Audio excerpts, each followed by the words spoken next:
Welcome back again, Forging Friends. We have 2 decks left. There's a little bit of debris in that one.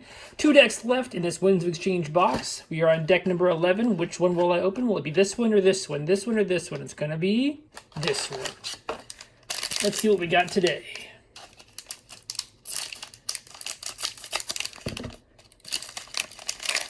Looking at the houses here, we have a blue Archon with Sanctum, Saurians, and Mars. This is Renowned Gog-Magog of the City. And it's got a really friendly little Archon there saying hello. Little robot face, a little cute robot guy. That's kind of cool. Shut up, baby, I know it. I don't know that I've seen this token before. I guess we'll have a look. But yeah, let's see what we got today. Starting with the token creature, we have Trooper, a 5-power creature with After Fight, After Reap, Exalt Trooper. Now he's got 5 power, so he's strong. So anytime he does something, he gets exalted. So a little bit of a double-edged sword there, but we'll see if we can make some good use of him. We got a good fighter token.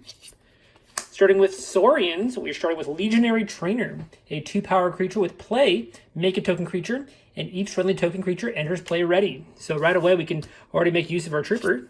We got 2 of those, very nice. Grammaticus Thorax is a 5-power creature that enhanced a few things. Faust the Great, 4-power creature. Your opponent's keys cost +1 amber for each friendly creature with amber on it. Play, you may exalt a friendly creature. So, potentially, if we can't kill the Faust the Great, these could cause our opponent's keys to cost a whole bunch. So we gotta find ways to protect this guy. We got Crushing Charge, action card with a capture pip. Play, destroy each creature with power 4 or lower, gain 1 chain. We'll see if that's good. Chancellor Dexterous, a 3-power creature with After Reap. You may exalt Chancellor Dexterous' right neighbor. If you do, that creature belongs to House Saurian for the remainder of the turn. Cool. Get these cards off house. Akia Lone Hero, a 6-power 1 armor creature. Omni, capture 1 amber if there are more enemy creatures than friendly creatures. Got Paraguardian, 6-power 1 armor. After Reap, you may exalt Paraguardian. If you do, ward each of its neighbors. Some nice protection there for our Faust the Great. We have Hedonistic Intent, an action card with an amber pip. Play, exalt each flank creature. Can get some extra amber that way. We've got Chowsidon, a 10-power creature. Splash attack 3, and before a fight, deal 3 damage to each of his neighbors. Okay. Oh, we got 2 of those. Wow. Lots of good attack power here. My gosh. Legion's March, an action card with an amber pip. Play for the remainder of the turn. After you use a dinosaur creature, deal 1 damage to each non-dinosaur creature. Moving on to Sanctum, we have the Grey Rider, a 2-power creature with deploy, and play after fight, after reap. You may ready and fight with a neighboring creature. Ooh, can we get multiples? Can we get multiples? Oh, only 1. Aww. But it's alright. We have Revered Monk, a 4-power creature with gets +2 armor for each of its Sanctum neighbors. Okay. Pandulph the Provoker, a 4-power 2 armor creature with taunt, and play enrage an enemy creature. You got Outflank, an action card with an amber pip. Play each Sanctum flank creature, captures 2 from its opponent. Nice amber control there. Ostentatious Mount, upgrade with an amber pip. Play, move this creature anywhere in its controller's battle line. This creature gains taunt. Can give something taunt. Good for that Faust the Great protection again. You got Membership Drive, an action card with play, make a token creature, gain 1 amber for each friendly token creature. All right, so we want a lot more generators. I think we only have 2 so far from Saurian. We got 2 of these, though. That's great. Challow the Safeguard, a 4-power 2 armor creature with deploy and taunt. Good to have more taunters. Celestial Gorm, we're seeing this in almost every deck. An artifact, in every Sanctum deck, I mean. An artifact with an amber pip. Omni, destroy it, return each other artifact to its owner's hand. Some decent artifact control there. Shoulder Armor is an upgrade with an amber pip. While this creature is on a flank, it gets +2 armor and +2 power. Hadroth's Wall, an artifact. Each friendly flank creature gets +2 power. Got 2 of those. Moving on to Mars, we have Xanthix Harvester, a 3-power creature. Cannot be used while it has a non-Mars neighbor. After Reap, it gets an extra amber. Scoop Up. Action card with an amber pip. Play, put a friendly non-Mars creature and an enemy non-Mars creature into your archives. If that enemy creature would leave your archives, return it to its owner's hand. You can kind of get rid of a big threat there. Mark II Generator, artifact with that enters play ready and makes a token creature. Very nice. Mars Needs Amber, action card with an amber pip and a damage pip. Each damaged enemy non-Mars creature captures 1 from its own side. A little bit of amber control there. Ironix Vatminder is a 3-power, 1-armor creature. Play and destroy, make a token creature. Another generator there, got 2 of those. Ironix Rebel is a 2-power creature with deploy and play, ready each of Ironix Rebel's Mars neighbors. Okay, that could be pretty good, depending on what we get here. Brain Dart, action card with an Amber Pip. Play enrage an enemy creature, it captures 1 from its own side. We have Yixel the Iron Captain, a 4-power, 1-armor creature. Play each friendly Ironix creature captures 2 amber. Okay, that could be really good. We have a few of those in here, I think, at least, so that could be pretty good. We've got Nyan Outpost, an artifact with an action. Put a friendly creature on the bottom of its owner's deck. If you do, make 2 token creatures. Very nice. Good ways of making more token creatures. We've got the artifact Ironix Banner. Got a capture pip there. Play and make a token creature. Each friendly Ironix creature gets +1 power and +1 armor. That could be really good. Wow. All right. Got to get that out and keep it out. And we have the rare creature, Phylix the Disintegrator, 1 power, elusive. Action, your opponent loses 1 amber for each other friendly Mars creature. We want to protect this as well and get as much value out of that as possible. All right, interesting looking deck. I will do the breakdown and I will be right back. All right, welcome back. For the creature count, we have 19 creatures, which is a nice number. We have 9 in Saurian, only 4 in Sanctum. 4 creatures in Sanctum, and then 6 in Mars. And for our power breakdown, we have 1 1-power creature, 4 2-power creatures, 4 3-power creatures, 5 4-power creatures, 1 5-power creature, 2 6-power creatures, and 2 10-power creatures. But essentially, over half of our deck here is above 4 power or higher, which is pretty good. I mean, we have some really good ways of fighting, and the low-power creatures have some good utility too, in creating token creatures or just letting token creatures interplay ready, which is really, really nice. And then going on to token generators, we have 9 total.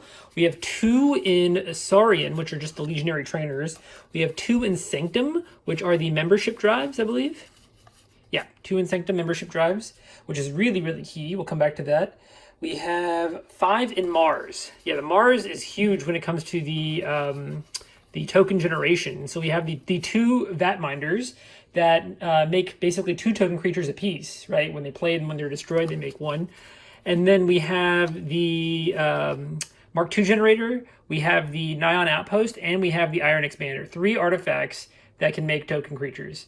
2 of them can make token creatures every turn that we call Mars, which is really nice because we're moving on to Amber on the cards now, which we had 11 Amber on the cards. But I put 11 plus there because it really is dependent upon when during the game we get our membership drives. Because what we want to do, I think the game plan for this deck is going to be to get those Mars artifacts out, get all of our token generators out, put out a lot of our very high power or decently high power tokens. And, you know, if our opponent doesn't know what we have, if maybe they don't see that we have membership drive, maybe they do. But, you know, essentially it's going to be very hard to take out a whole bunch of 5-power creatures unless they have some kind of board wipe. Not every deck has multiple board wipes.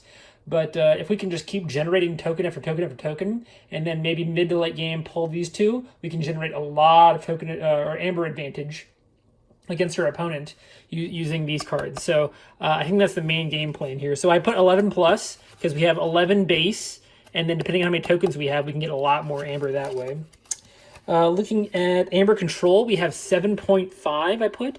I put the 0.5 in there because of this guy. He's not always going to be useful because we have a high creature count, so it may or may not hit for us. But then we have certain things that can help us. We have the outflank for Sanctum creatures. We're going to put Sanctums on the flank, even though we only have 4. We have the what was it? We have one that lets us capture onto each Sanctum creature. I wonder if it was a creature that did that. But anyway, we have a couple. We have a couple in Sanctum, and then in Mars we have a couple that let us like Mars needs Amber, Brain Dart captures from the own side. Yeah, so we have a few. They're not like massive. We have the Faust the Great too, which is really, really nice. The Faust the Great, I think, along with those tokens, is going to be a big game changer. We want to put him next to a taunt, one of our taunt creatures, keep him safe as much as possible, maybe even ward him with our Paraguardian. So we have some options to protect him, but unfortunately we only have one of him. Looking at artifact control, we just have that one Celestial Gorm, as always. It shows up in almost every Sanctum deck. Creature control, we only have 3.5 creature control on the cards. So cards that directly damage or destroy creatures. The best one of those being that Scoop Up Mars card that lets us just put an opponent's creature and one of our creatures into our archives. So we don't really need our archives for anything else. So this is going to be just a way to get out of one creature our opponent's play that we really need to get gone. Probably a mid to late game card. Besides that, we're going to use our overwhelming creatures, our big powerful guys, to try to keep control of the board while we're trying to work towards building out our token creatures and drawing into our membership drives is the main thing there. And then I put efficiency at 1. I don't even remember what I put that there for. Oh, I put that there because we have this guy that lets us use a creature off house. Yeah, I mean, it's a little bit of efficiency, lets us use more cards. So, but then we have no recursion and no disruption in this deck. I think this deck has a very nice game plan. It's lacking a little bit in like overwhelming amber control. Like if your opponent plays, gets a really good hand and happens to get, a bunch of amber in one turn, it's going to be hard to play from behind. This deck works well on an even footing, at least for the first third of the game. If you're on even footing with your opponent, this deck will work very well. But if they just happen to swing really well and get a good amount of amber early on, it may be hard to catch up. So in that case, I think I want to rate this deck. It's still probably going to be in the 60s. I'll give it a 60, maybe a 70. I'll give this a solid 70 because I think it has a solid game plan, and I find that the decks that do have a solid game plan tend to rate better. So I'm going to rate this a 70. Go ahead and leave what you would rate this down in the comments. And if you like this video, I appreciate a like. And if you want to see that last deck in this box opened, go ahead and subscribe. I'll see you guys in the next video. Have a great day. Bye-bye.